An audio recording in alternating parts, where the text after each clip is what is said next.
Hello friends, welcome back to મુક્તિસ kitchen. હું છું મુક્તિ પંડ્યા. આજે આપણે બનાવીશું શિયાળામાં શરીરમાં ભરપૂર તાકાત મળે, સ્ફૂર્તિ મળે અને કોઈ બી શરીરમાં દુખાવો હશે એમાં રાહત મળે. તો એની માટે અહીંયા આપણે મેથી ગુંદરના લાડવા બનાવીશું. અહીંયા પરફેક્ટ માપ સાથે બનાવીશું. અને તમારા અહીંયા લાડવા જો બરાબર ન બનતા હોય તો તમે આ ફૂલ વિડીયો જોજો, તો તમારે આ રીતે લાડવા બનાવશો તો એકદમ બરાબર બનશે. તો આને કેવી રીતે બનાવવું એ હું બતાવવાની છું. તો સૌથી પહેલાં અહીંયા ગેસ ચાલુ કરીને આપણે કઢાઈ મૂકી દેવાની છે. તમે અહીંયા કોઈ બી જાડા તળિયાવાળી કઢાઈ લઈ શકો છો. હવે આપણે આની અંદર ઘી એડ કરવાનું છે. અહીંયા આપણે 1 કપ જેટલું ઘી એડ કરીશું, એટલે કે મીન્સ 200 ગ્રામ જેટલું ઘી એડ કરવાનું છે તમારે. આની અંદર ઘીને આપણે હલકું ગરમ થવા દઈશું. ઘી આપણું હલકું ગરમ થઈ ગયું છે. પછી આની અંદર આપણે 1 કપ જેટલો ઘઉંનો કકરો લોટ આવે છે આપણો, એ લેવાનો છે. એ આપણે આમાં એડ કરી દઈશું. મેં અહીંયા 250 ગ્રામ જેવો ઘઉંનો લોટ લીધો છે, 200 થી 250 ગ્રામ જેવો.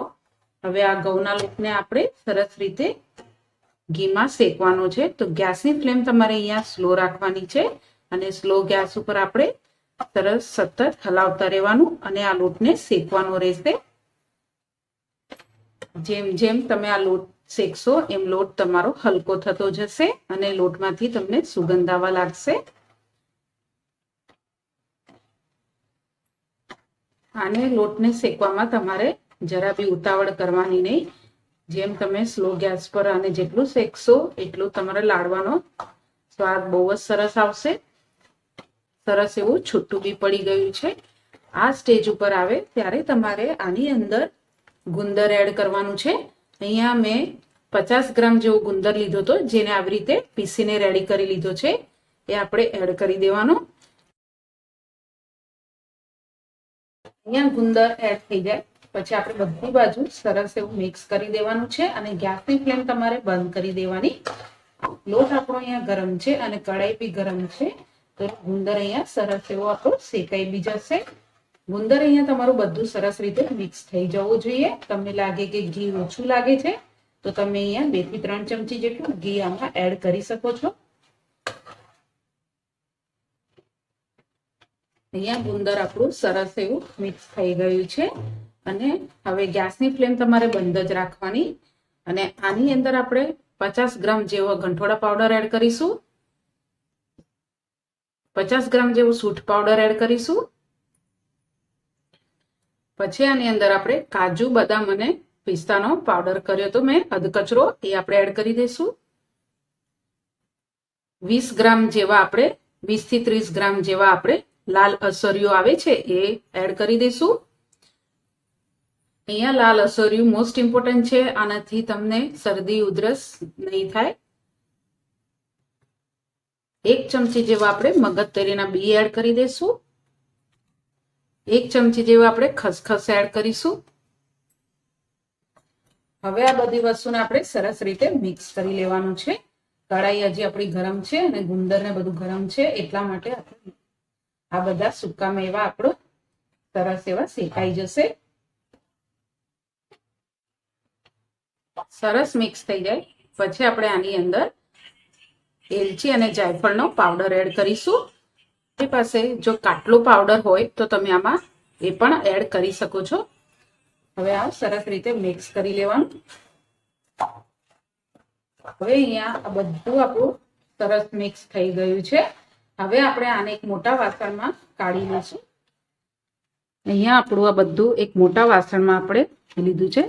હવે આપણે આને એક વખત આવી રીતે હલાવી લઈશું અને આને હલકું ઠંડુ થાય એટલું આપણે ઠંડુ થવા દઈશું. અહીંયા હલકું ઠંડુ થાય છે ત્યાં સુધી આપણે આની માટે ગોળનો પાયો બનાવીને રેડી કરી લઈએ. તો અહીંયા મેં સેમ કઢાઈ લઈ લીધી છે. એની અંદર આપણે 3 થી 4 ચમચી જેટલું ઘી લેવાનું છે.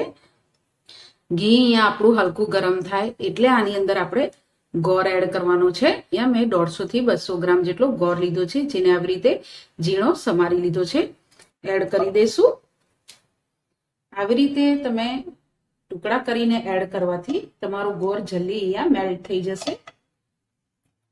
અહીંયા ગોળ આપણો બધો પીગળે એટલું જ આપણે ગોળને મેલ્ટ કરવાનો છે. આમાં કોઈ આપણે પાયો નથી બનાવવાનો. ગોળ સરસ એવો મેલ્ટ થઈ ગયો છે. હવે ગેસની ફ્લેમ તમારે બંધ કરી દેવાની અને આ બધું ગોળનું મિશ્રણને જે આપણે લોટનું મિશ્રણ કરીને રાખ્યું હતું એમાં એડ કરી દેશું અને આ બધી વસ્તુને સરસ રીતે મિક્સ કરી લઈશું.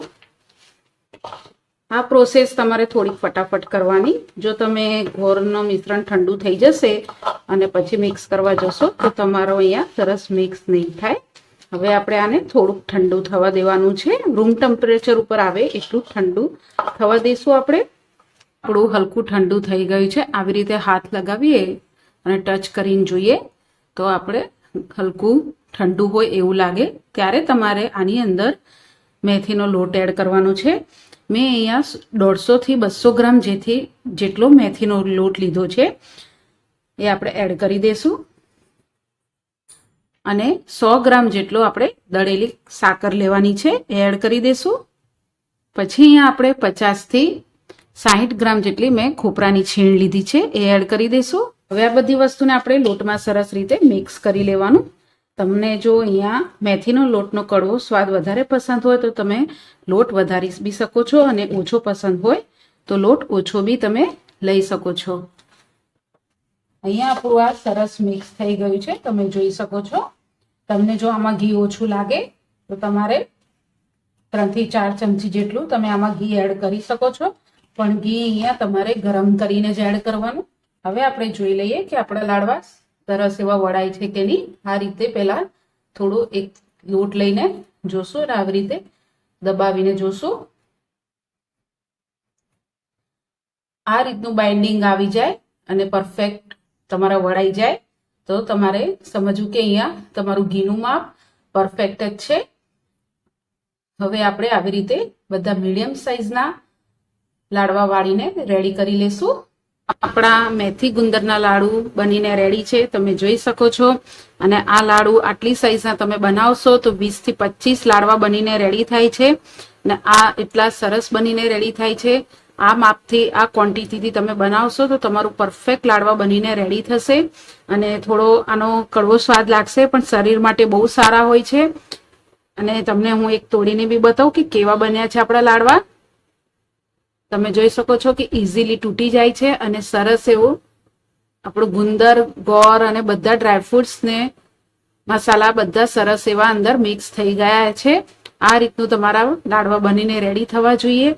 રોજ સવાર ઉઠીને તમે એક લાડવો ખાશો અને શરીરમાં ભરપૂર તાકાત અને શરીરનો કોઈ બી દુખાવો હશે એમાં રાહત મળશે. અને જો તમને મારી આ રેસીપી સારી લાગી હોય ચેનલને સબસ્ક્રાઇબ કરજો, બેલ આઇકન પર ક્લિક કરજો, લાઇક કરજો અને શેર કરજો. Thank you for watching.